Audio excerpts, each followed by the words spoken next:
Life Coaching Access, your daily access with professional certified life coaches, brought to you by Life Coach Philippines. Life Coach Philippines is our community of professional life coaches certified by the Global Institute for Coaches and Entrepreneur, a bona fide institute for mental health that is based in Dallas, Texas, USA. Life Coaching Access is our service to our community, and we aim to help individuals experience the process of transformation through the platform of life coaching.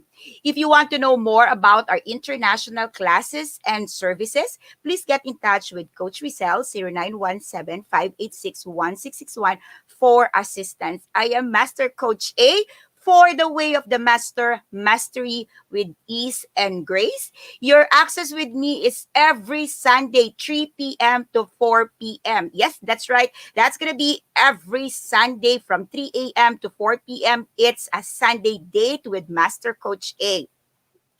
And today, for my pilot episode, let's talk about design mastery. The child. Please tag your friends in the comment below. Invite them to join our conversation this afternoon. You may also share this FB Live link to your timeline, to your Facebook groups, to your pages, and invite someone to join us for this meaningful conversation on a Sunday afternoon. Help us to reach more people and help us to be able to be a channel of transformation. Let's reach more people and help transform more lives, especially during this time of pandemic. Have you ever heard of 10,000 rule? Okay. Have you ever came across with the 10,000 rule in mastery? Okay. The rule said that it takes an average of 10,000 hours of practice for you to become an expert or a master performer in any given field. If you've heard of the 10,000 rule, okay, if this is not the first time you're hearing the 10,000 rule to become a master, 10,000 hours rule to become a master, let me know in the chat box. Let me know if you are familiar with the 10,000 hours rule. Okay? The rule said that it takes an average of 10,000 hours of practice for us to become an expert or a master performer in any given field. This is what they say a common rule of thumb. And this common rule of thumb is actually popularized by Malcolm Gladwell in his bestseller Outliers, The Story of Success. Well, it's catchy. It's easy to remember. More or less, we can connect with the 10,000 numbers, okay? It's something that we can grasp, 10,000. It's easy for us to keep, okay?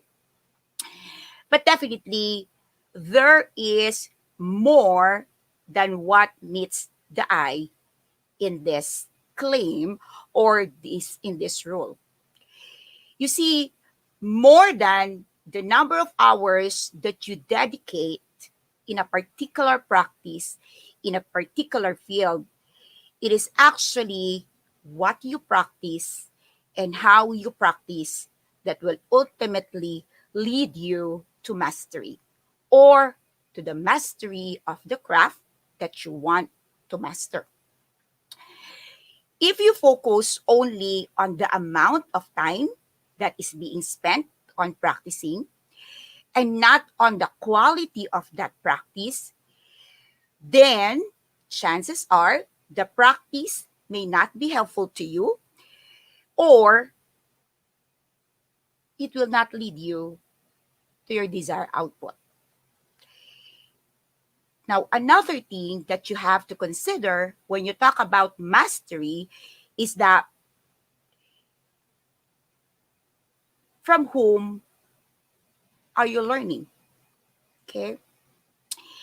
If you want to become a master of something or you want to master one field, one discipline, one skill, um, one area of specialization, you want to be a master of that, it is essential that you know not only what, okay, the what are you mastering, what you need to master in this field, in this area, not only the how to master it, how to practice it, but it is of great importance that you know who will you learn to master it. Who do you need to learn from, and the why. Let me repeat that. More than the what and the how, it is important that when you desire to master something, you are very clear of from whom or the who do you want to learn the mastery of the craft, the mastery of the skill, the mastery of the field, and the why. If you want to master medicine, if you want to master diseases, human diseases, you won't go and learn and become a master of it from an engineer. It's not the way it will work. And if you want to master the art of martial arts, there are people who's teaching that. But there are specific teachers, there are specific guru, there are specific master who people would go. And there is the why. So oftentimes we are focused on this is what I want to master. This is what I want to learn. And I'll do it the way I want it. I'll get it in the way I want it. And so I declare myself a master. But one thing that we're missing is it's not the title. It's not just becoming a master. It's not just saying I have mastery over things. But what is important is that we know who is the master we are willing to submit ourselves. Who is the master we are willing to submit ourselves in the process of mastery. Mastery is practice. Mastery takes time. Mastery takes effort. Mastery takes experience of trusting, obedience, obeying, submitting. And who are we willing to submit to? Regardless of the field, the area of expertise, the discipline, the craft that you want to master, you have to be mindful and you have to give importance to whom would you like to learn the mastery. In life coaching access, in this particular segment of life coaching access, I want to journey with you in the mastery of life with ease and grace. I want us to journey together and have a mastery of the life we live with ease and grace. Oftentimes, people struggle in the mastery of life. They struggle in learning how things should be. People struggle, fight, go through the highs and the lows of how to master this what we call life.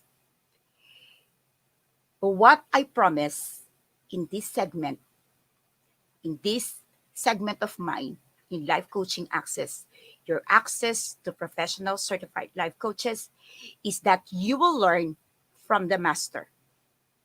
And we will be learning from the greatest book of all time, the scripture.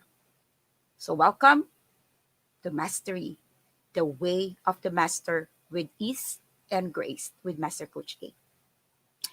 Let's dive in now to the mastery of our design for this episode. Let's talk about the child that we used to be, the child inside of us right now, the child who might have grown to an adult, but we still don't know about. Who is that child? Who is that child in you? Who is that child who is now an adult? Or probably have a portion that is an adult and have a portion, a part that is still a child. Many people would say there is always a child in us. In psychology, we talk about the child in you, the childish part. Some would say, but maybe people would say, no, it's not childish. That's really a child. The child who wants to play, the child who remembers the years where he wants candies, the child who was offended, the child who was hurt, the child that will cry for attention, the child that wants to grab your hand for help. Who is the child? Who is the child in you? Have you ever asked yourself, who are you? Are you an adult? Are you a grown up? Or are you still the child? Or many would say, both. Who are you becoming in the process of life, in this journey? Who will you become in 5 years, in 10 years, the years beyond? Who are you in the inside when no one is looking around? Who are you beyond the roles, the many roles that you play for the family members whom you truly love? Who are you more than your corporate title? Who are you more than your business success? Who are you in the eyes of your Creator, in the eyes of our God? Who do you say you are? If you take a look at yourself right now, can you identify what is your structure? What are you made of? What are your true capabilities? The purpose of your strength. What is that? Or maybe have you ever asked and really tied the knot and say, this is my purpose? Do you know what are your limits? What are your boundaries? Do you really know who you are? Do you really know who you are apart from the noise that you hear, from the chatters, the clutters of life?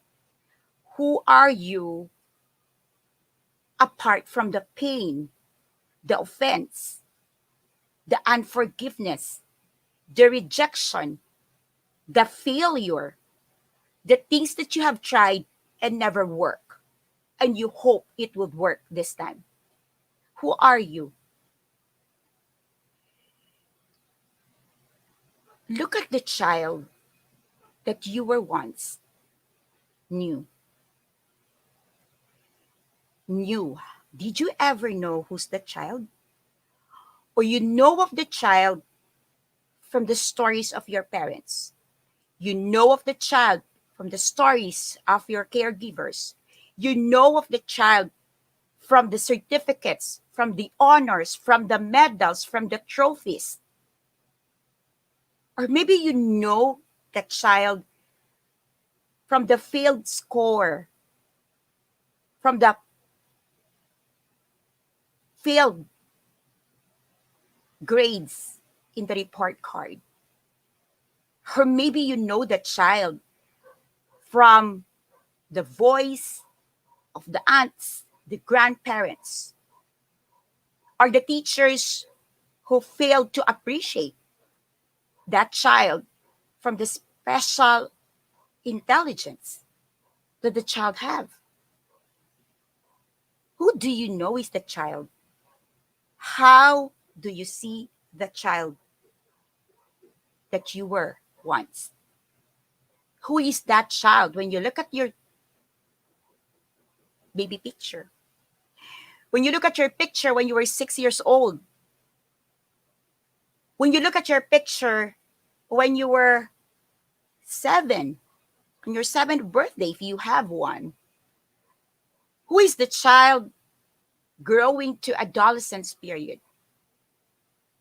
Who is that child letting go of candies, lollipops, of chocolates for greater things, for dreams, for wishes? Who is that child that was hurt in your memory? Or maybe you can still feel right now. What is your picture of that child? The questions may go on and on and on and on. And the master of all these questions is simply, what is our design as a child of God and citizen of this kingdom? When God breathed life to us, when we enter this earth, this is our design. We've got a design. So what is that design? We want to master a lot of things in our lives. We want to master the way we look, the way we speak, the way we respond, the way we think. But who are we truly? What is our design? Genesis 1:26. Then God said, "Let us make man in our image, according to our likeness, and let them rule over the fish of the sea, over the birds of the sky, over the cattle, and over the earth, and over every creeping thing that creeps on earth." Two things that's very distinct about our design as a child. The child we were once, the child in us, and the child that's continued to grow. The child that comes into terms to our present reality when our outer world, our outer self, our outer reality is maturing, when our physical reality is growing up. Two things remain in our design. We are created in the image and likeness of God. That's number one. We are created in the image and likeness of God. And apart from that image, we will not understand who we are and who we are becoming.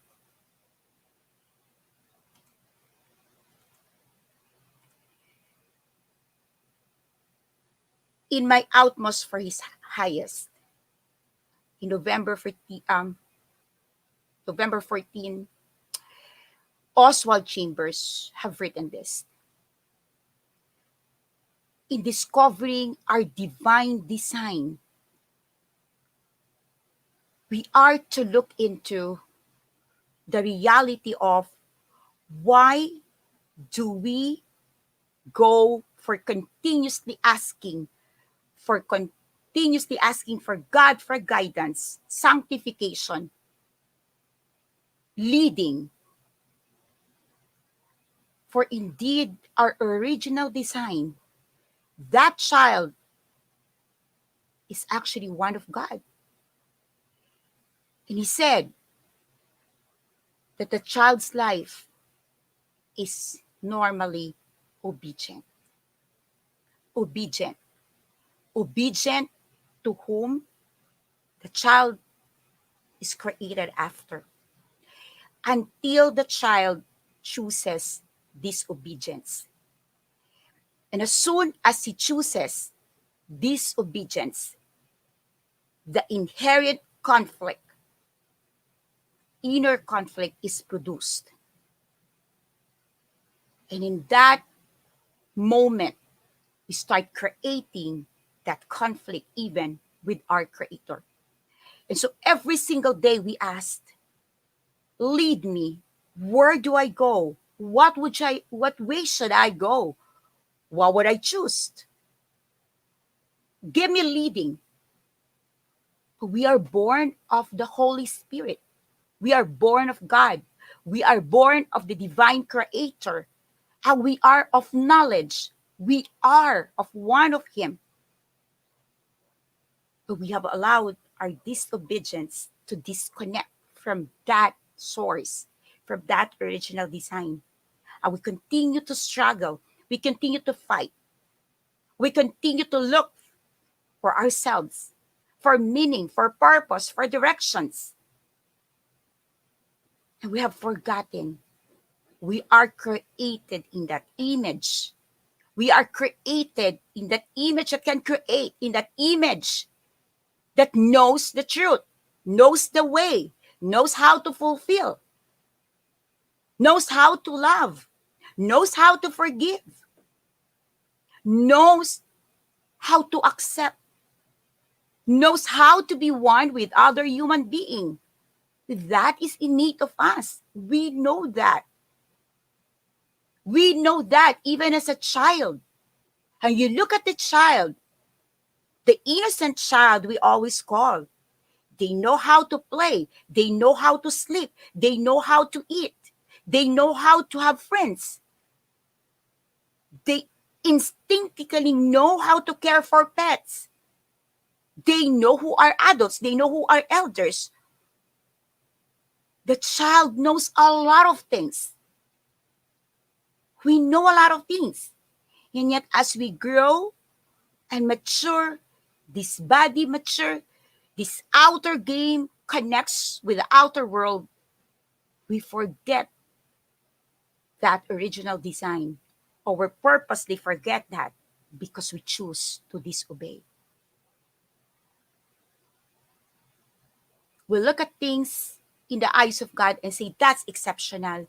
That can't be me. So God, give it to me. We wrestle, we fight, we argue, we compete.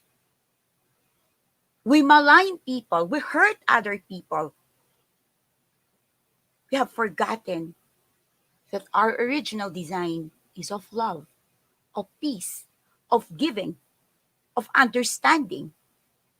We've forgotten the discipline of our true nature because we have chosen to disobey. And we continue to disobey. You continue to disobey. You continue to disobey. You continue to disobey. And then you asked, why do I feel lost? Why we forget? Why I don't know what to do? Why seemingly these things is happening to me? And as if we just submit ourselves to spiritual amnesia, that we don't know who we are.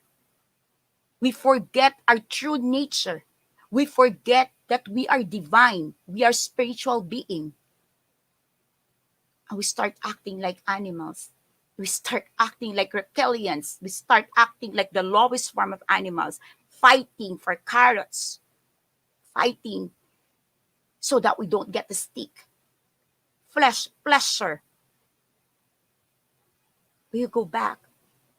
What is your design?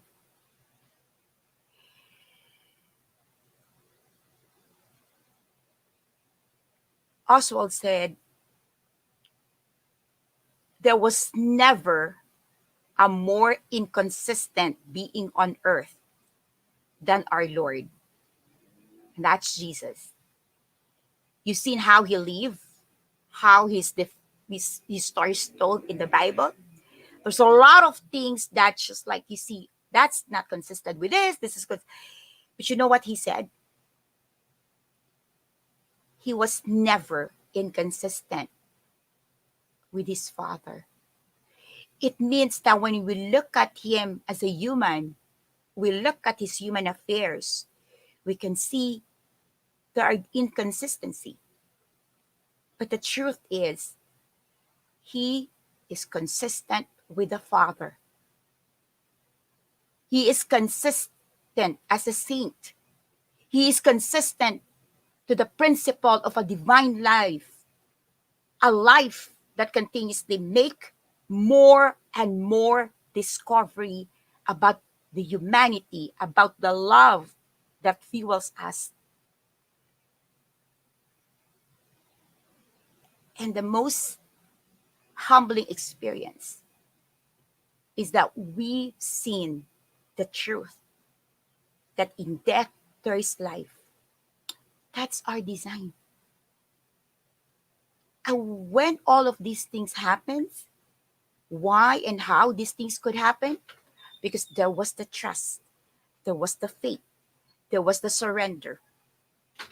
You remember when you were a child, you know how to trust, you know how to surrender, you know how to submit, and you know who to look up as authority. And you enjoy, you partake that kind of love that you receive. So, what have you become? What happened to the child? Right now, what happened? Who is that child? How does a child looks at life? That child knows. That child can remember. That child can feel that love. That child knows God. That child knows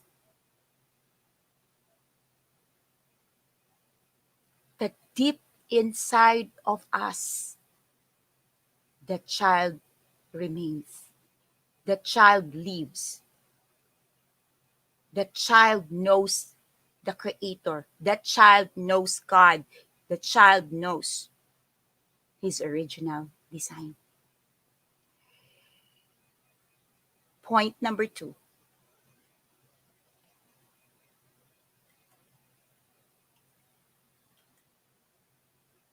We are created in His image and likeness. That's number 1. And point number 2, we are made to subdue and rule over other creation. We are made to subdue and rule over other creation. We are to govern. We are to rule over. But what have we become? We allow the things of the world to subdue us. We allow other created things to rule over us. Money, material things, power, possession, their cars, name all the created things, things created by man. How we subject ourselves to that, we have forgotten that the truth is we are to rule over that. We are greater than that. That's what the Word of God said. We have that power. We are made to rule, not to be ruled. We are to subdue, not to be subdued. We are to conquer, not to be conquered. We are to rule over these things. But because of our disobedience, because of our pride, because of our instant gratification, because of the seemingly discomfort, we just give away our power. We just give away who we are. We just let it be. I want you to think for a moment. Do you want to live according to your design? Or you just want to give it up just because it's not comfortable, just because it's not popular, just because that's not the way many people live, just because that's not in, that's not what everybody is doing.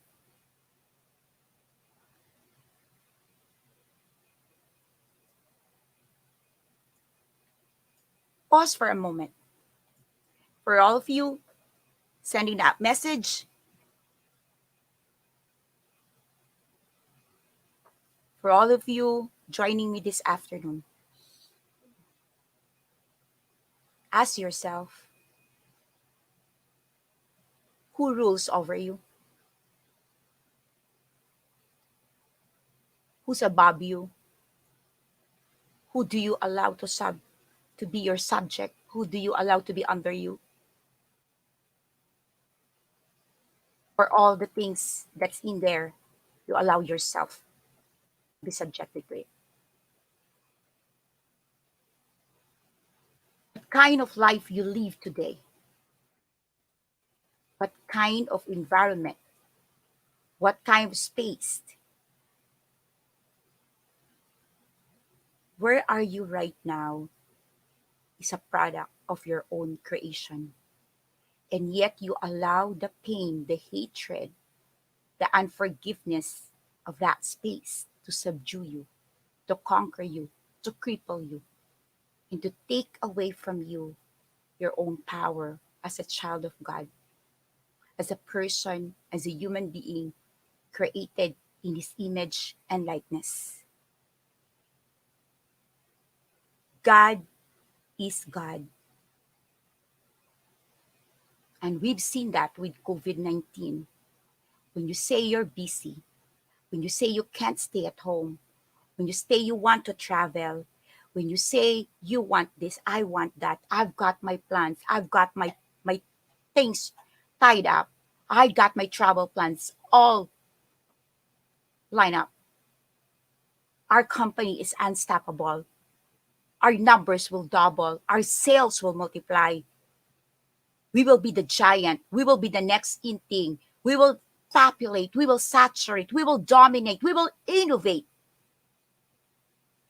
Just when everybody have their thing to say, COVID happens. And you and I knows that's unstoppable. And that is the work of God. But the question is, have we ever really thought to come back to that design? You say, no, I'm no longer a child. Yes, you are a child. You frantic. You were scared. You were on panic. You don't know what to do. Yes, we can appear composed, but you and I will accept, must have accepted. We have to come into terms that when this happens, we can't submit. The child in you cries for that help. The child in you cries for that clarity. The child in you had the tantrums. The child in you, and maybe until now on the 8th month, at least for the Philippines, you are still not in acceptance. But this is the new normal. This is the new world. And no matter how you grumble, no matter how you rant, no matter how you hate all these things, hey, child, this is the world today. Should I tell you to grow up? Or should I tell you, come in peace, be in terms with the child? Do I want to grow up? Do I want to say I'm an adult now? I would always say in my talks, COVID 19 is giving us the opportunity to go through adulting. And I believe in that. But come to think of it, maybe the child in me, maybe the child in you knows better. The child who can trust, the child who's innocent, the child who can love, the child who can submit, the child who can believe, the child who can see the beauty of things, the simplicity of things.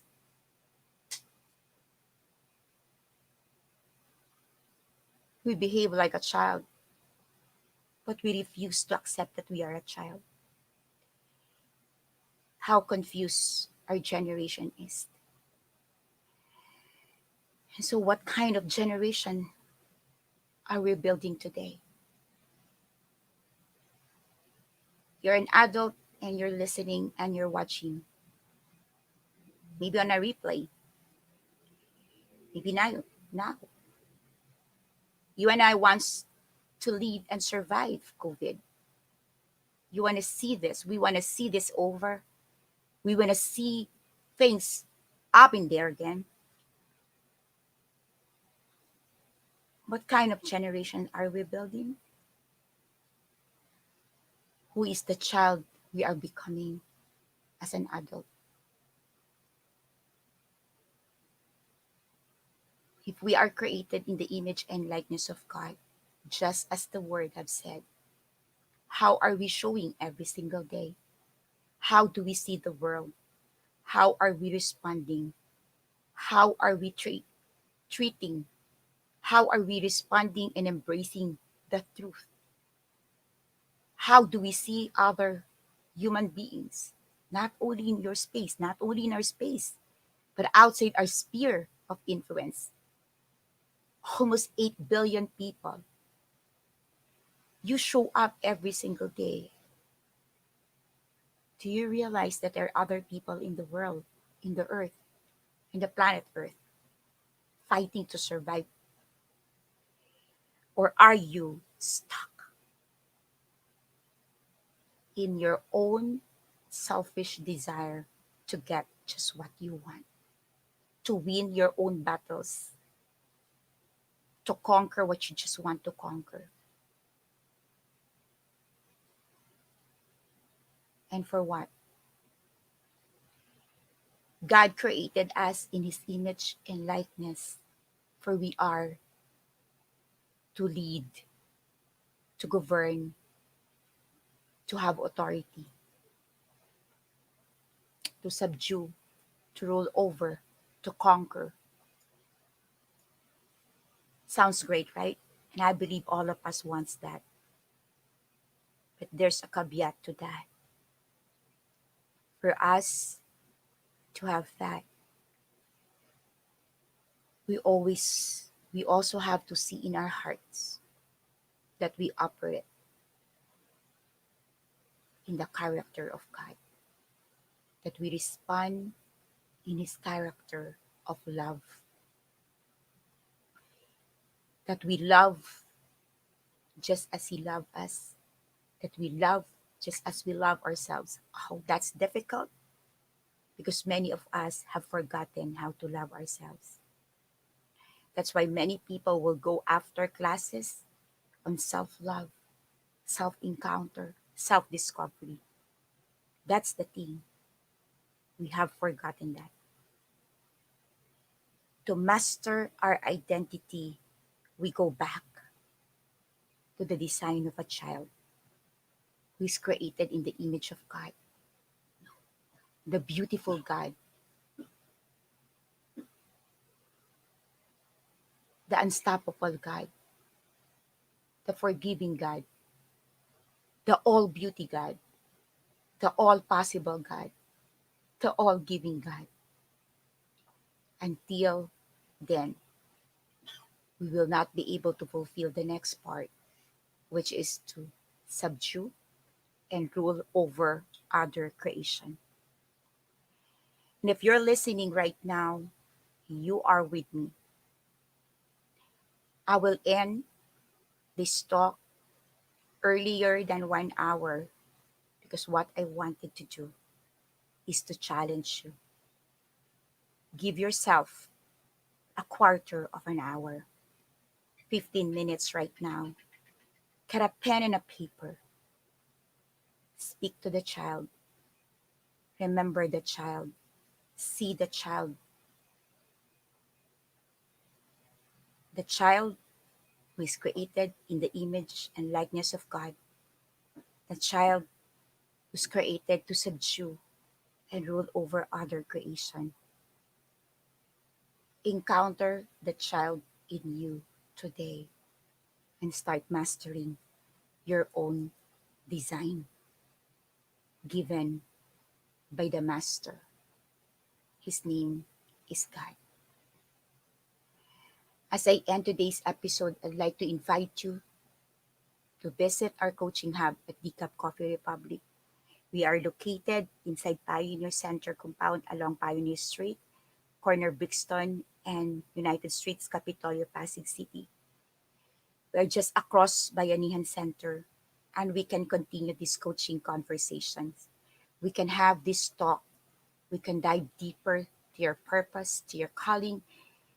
We can dive deeper to the mastery of your own design. Yes, we're open 7 a.m. to 7 p.m., but you can get in touch with us 24 by 7, any time of the day, any day of the week. Just connect with us. Thank you for being with me tonight, this afternoon. Thank you for being with me in this episode. And I look forward seeing you again next Sunday. Quarter of an hour, 15 minutes. The timer begins right now. Labam boom, let me know how it going. Tag me with your post. Let me know with your pack my bag moment. I'd like to hear from you. I'd love to hear from you. Please give yourself the permission to pause, to connect, and to meet the inner child. 15 minutes. The timer starts right now. Labam boom. I'll see you next Sunday, 3 p.m. It's a date, the way of the master with ease and grace. Bye bye.